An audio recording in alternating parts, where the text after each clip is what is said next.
2021 bisa bergabung di link yang ada di deskripsi. Kalian bisa melakukan latihan soal untuk P3K. Kali ini kita akan membahas mengenai tes pedagogik, yaitu dasar komunikasi. Adapun hambatan-hambatan komunikasi menurut Effendi 1989 dan Mulyana tahun 2021, yang pertama ada gangguan fisik. Gangguan fisik sendiri itu berkaitan dengan situasi, tempat, dan suasana pada saat komunikasi berlangsung. Yang kedua adalah gangguan mekanik, yaitu terjadi pada alat atau media yang kita gunakan dalam berkomunikasi. Yang ketiga yaitu gangguan semantik. Gangguan semantik sendiri merupakan tidak memahami konteks bahasa karena berbeda makna atau kesalahan dalam memahami istilah. Yang keempat adalah gangguan budaya, yaitu di mana masing-masing kelompok sosial memiliki lambang tertentu untuk mengungkapkan sesuatu. Seperti orang India itu kalau mengatakan setuju itu biasanya menggelengkan kepala ke kiri ke kanan, sedangkan kalau untuk orang kita awam di Indonesia biasanya menggelengkan kepala itu untuk sesuatu yang tidak disetujui. Yang kelima adalah gangguan kepentingan. Gangguan kepentingan sendiri membuat orang selektif dalam menanggapi suatu pesan. Yang keenam adalah gangguan motivasi, di mana motivasi sendiri mendorong seseorang berbuat sesuatu sesuai dengan keinginan ataupun kebutuhan seseorang. Yang ketujuh adalah gangguan prasangka, yaitu satu sikap dari seseorang yang mencurigai orang lain dengan membandingkan dirinya ataupun orang lain yang mengarah pada perasaan negatif. Kita ke latihan soal.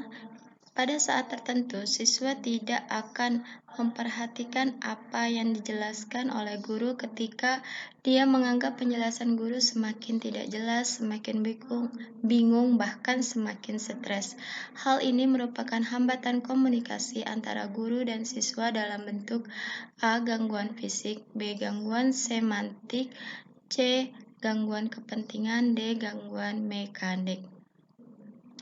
Gangguan fisik sendiri yaitu karena situasi, tempat, dan suasana. Sedangkan untuk semantik itu tidak memahami konteks bahasa karena berbeda makna, kesalahan dalam memahami istilah.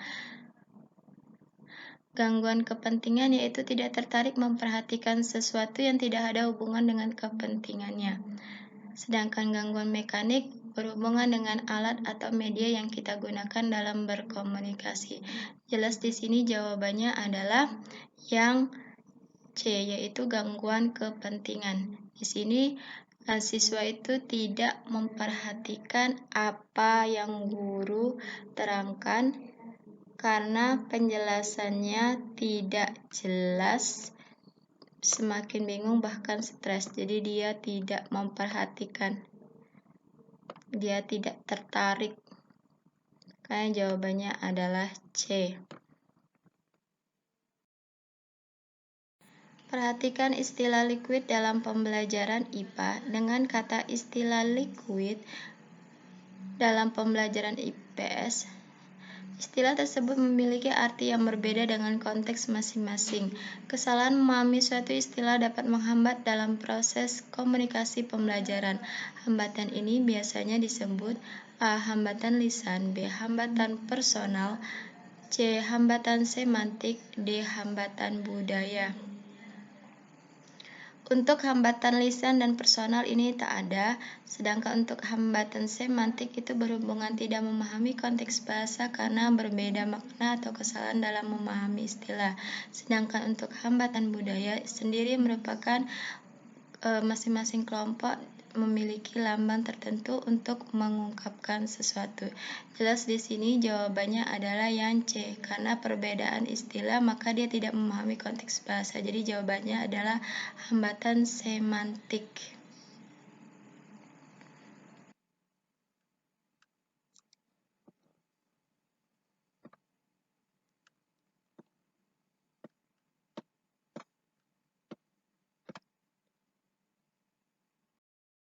Seorang guru dituntut memiliki kemampuan keterampilan bertanya dalam proses pembelajaran. Di antara pernyataan di bawah ini, yang manakah yang kurang tepat mengenai fungsi pertanyaan dalam pembelajaran? A. Merangsang siswa mencari bahan yang lebih banyak atau bereksplorasi. B. Mengukur keberhasilan guru dalam menyampaikan pokok pelajaran. C. Mendorong minat dan motivasi siswa untuk berpartisipasi aktif dalam pembelajaran. D. Mengembangkan dan membangun konsep diri siswa secara individu. Adapun fungsi pertanyaan dalam pembelajaran, yaitu yang pertama adalah mendorong minat dan motivasi siswa untuk berpartisipasi aktif dalam pembelajaran. Jadi jelas yang C ini benar. Yang kedua, mengevaluasi persiapan siswa dan mengecek pemahaman siswa terhadap suatu tugas, mendiagnosis kekuatan dan kelemahan siswa. 3. Mereview apa yang telah diajarkan. Yang keempat, menemukan kemungkinan-kemungkinan baru dalam menggali permasalahan, merangsang siswa mencari bahan data, mengembangkan dan membangun konsep diri secara individu. Jadi yang D ini benar.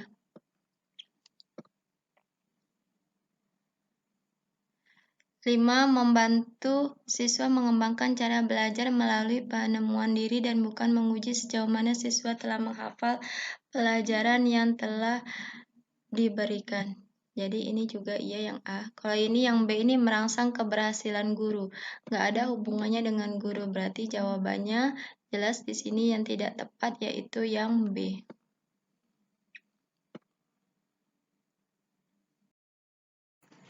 Istilah komunikasi berasal dari bahasa Inggris, yaitu dari kata communication dengan kata dasar communicate, artinya menceritakan atau menyampaikan. Communication yaitu hubungan, kabar, pengumuman, dan pemberitahuan. Adapun tujuan dalam berkomunikasi yaitu satu, pembentukan konsep diri, yaitu pandangan kita mengenai siapa diri kita. Yang kedua adalah menyatakan eksistensi diri, yaitu jika ingin eksis, kita harus berkomunikasi siapa diri kita kepada orang lain. Yang ketiga adalah melangsungkan kehidupan, yaitu perilaku komunikasi pertama, yaitu sentuhan. Dengan sentuhan, orang tua biasanya merupakan respon terhadap keinginan bayi melalui tangisannya. Yang ketiga empat adalah memupuk hubungan. Yang kelima adalah mengekspresikan perasaan. Yang keenam adalah fungsi instrumental, di mana untuk menginformasikan pesan. Adapun bentuk komunikasi menurut Effendi yaitu satu, komunikasi pribadi atau personal, di mana dibagi dua, yaitu komunikasi intrapribadi, yaitu berbicara pada dirinya sendiri, dan yang kedua adalah komunikasi antar pribadi, yaitu berlangsung secara dialogis antara dua orang. Yang kedua adalah komunikasi kelompok atau sering disebut dengan komunikasi publik, dilakukan 3 atau lebih untuk memperoleh maksud dan tujuan yang dikehendaki, seperti berbagi informasi, pemeliharaan diri, ataupun pemecahan masalah.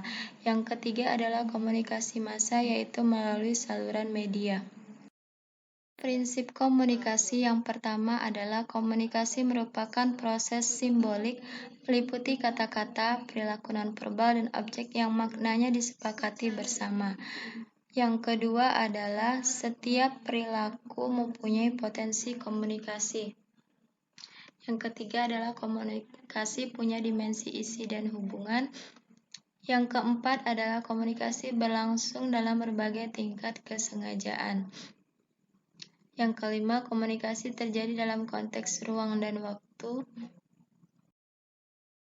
6. Komunikasi melibatkan prediksi peserta komunikasi. Yang ketujuh, komunikasi bersifat sistemik, artinya dalam setiap orang mengandung sisi internal yang dipengaruhi oleh latar belakang budaya, nilai adat, pengalaman, dan pendidikan.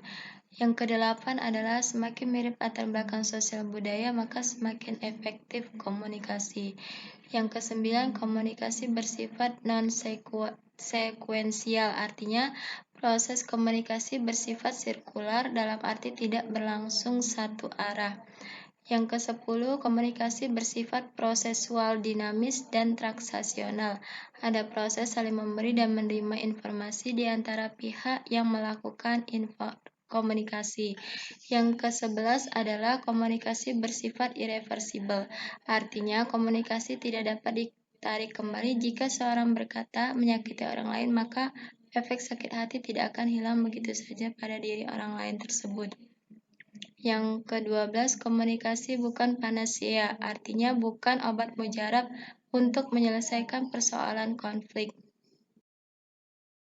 Merupakan proses simbolik. Pernyataan ini merupakan A. Tujuan komunikasi, B. Istilah komunikasi, C. Prinsip komunikasi, D. Bentuk komunikasi. Untuk tujuan komunikasi sendiri merupakan proses pembentukan konsep diri, eksistensi diri, dan sebagainya.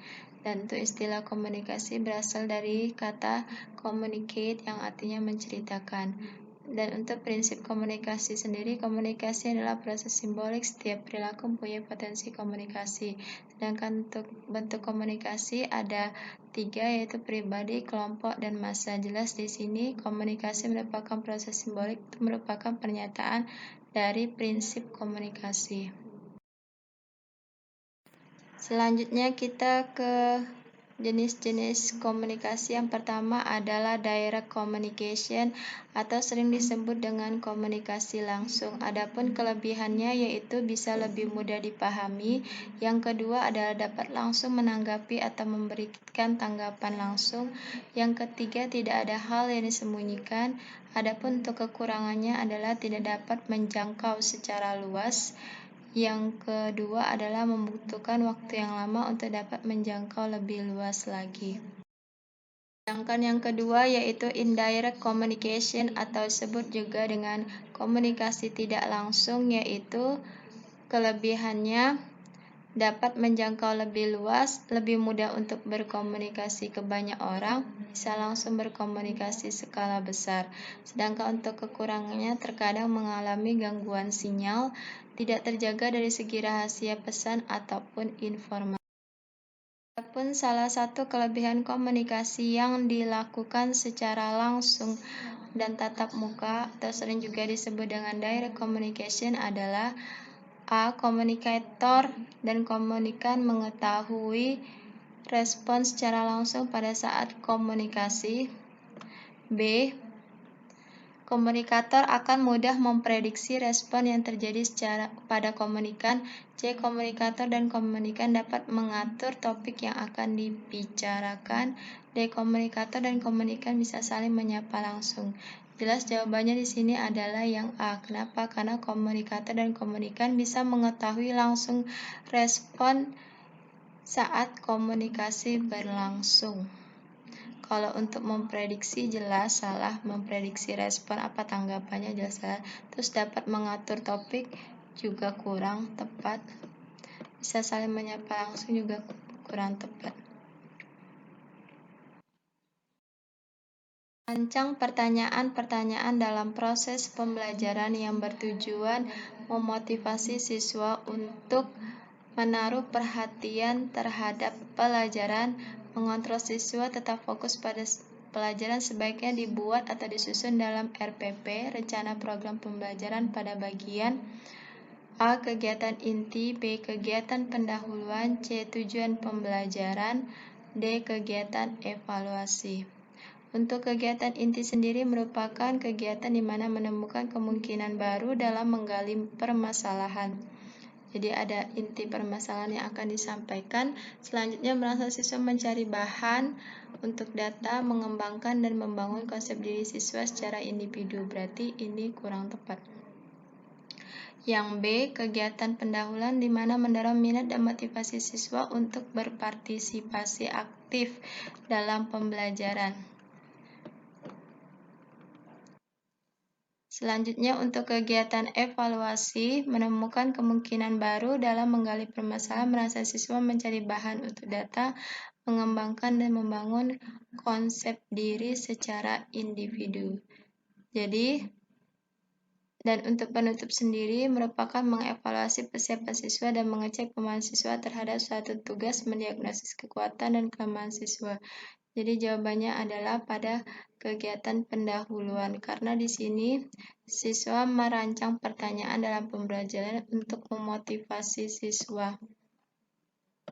Ini biasanya dilakukan pada saat proses pendahuluan atau pembuka ya, pembelajaran. Selanjutnya kita membahas mengenai komunikasi verbal, di mana komunikasi verbal sendiri dilakukan bisa secara lisan ataupun tertulis, sedangkan untuk komunikasi non-verbal biasanya tidak menggunakan kata-kata tapi melakukannya dengan menggunakan A. Ekspresi wajah, 2. Gestur tubuh, 3. Sentuhan, 4. Komunikasi dengan suara biasanya disesuaikan dengan intonasi. Yang kelima dengan prosemik, yaitu mengacu pada jarak dan tempat saat melakukan interaksi dengan orang lain. Yang keenam artifak, yaitu di mana komunikasi yang ditunjukkan dalam suatu benda, objek, ataupun benda. Hal yang tidak termasuk dalam jenis komunikasi nonverbal adalah A. Gerakan tubuh, B. Intonasi suara, C. Bahasa yang digunakan, D. Ekspresi wajah. Untuk gerakan tubuh, intonasi suara merupakan contoh komunikasi nonverbal, sedangkan bahasa itu verbal dan ekspresi wajah juga nonverbal. Jadi jawabannya adalah bahasa yang digunakan. Adapun cara untuk membangun iklim komunikasi yang positif terhadap siswa bisa dengan cara 1. Yaitu respect. Respect itu yaitu sikap menghargai setiap individu yang menjadi sasaran pesan yang akan kita sampaikan. Yang kedua adalah empati, yaitu kemampuan menempatkan diri pada situasi kondisi yang dihadapi orang lain. Yang ketiga adalah audible, yaitu dapat didengarkan atau dimengerti dengan baik, berarti pesan kita bisa diterima dengan baik oleh si penerima pesan. Yang keempat adalah clarity, yaitu ada kejelasan dari pesan itu sendiri, sehingga tidak menimbulkan multi-interpretasi atau berbagai penafsiran yang berlainan. Yang kelima adalah humble. Humble itu yaitu sikap rendah hati, tidak merasa lebih baik dari orang lain, menghargai orang lain, mau menerima kritik, tidak sombong, dan tidak memandang rendah orang lain.